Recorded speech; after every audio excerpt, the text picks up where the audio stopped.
നമ്മൾ നിൽക്കുന്നത് മധൂർ ശ്രീ മദനന്തേശ്വര ക്ഷേത്ര ഗോപുരത്തിൻ്റെ അരികെയാണ്.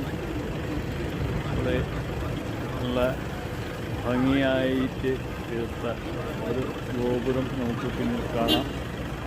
അപ്പോൾ ഇവിടെയാണ് വാഹനങ്ങളൊക്കെ പാർക്ക് ചെയ്യുന്നത്. ബസ് സർവീസ് ഇവിടം വരെ ഉണ്ട്. അവിടെ നമ്മളെ വാഹനങ്ങളൊക്കെ പാർക്ക് ചെയ്യും. നമ്മളിപ്പോൾ ഉള്ളത് മധുവാഹിനി പുഴയുടെ തീരത്ത്. ഈ മധുവാഹിനി പുഴയുടെ തീരത്ത് ഉള്ള ക്ഷേത്രമാണ് മധൂർ ശ്രീ മദനന്തേശ്വര സിദ്ധിവിനായക ക്ഷേത്രം. കാസർഗോഡ് ജില്ലയിലെ ഏറ്റവും പ്രസിദ്ധമായ ക്ഷേത്രമാണ് മധൂർ ശ്രീ മദനന്തേശ്വര സിദ്ധിവിനായക ക്ഷേത്രം. ക്ഷേത്രത്തിൻ്റെ അകത്ത് പ്രതീക്ഷിച്ചാൽ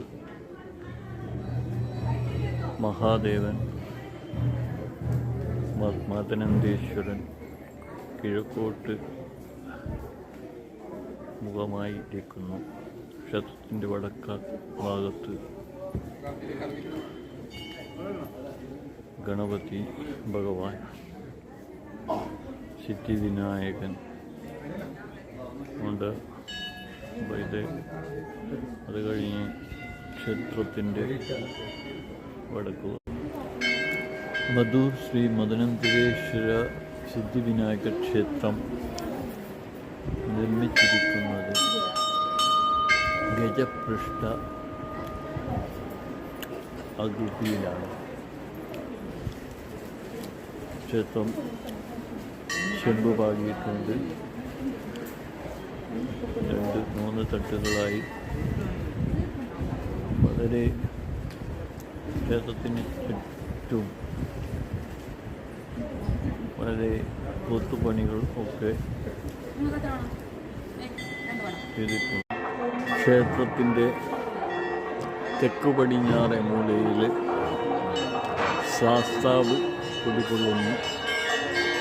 അതുപോലെ വടക്ക് പടിഞ്ഞാറ് മൂലയിൽ ദേവി കുടികൊള്ളുന്നു.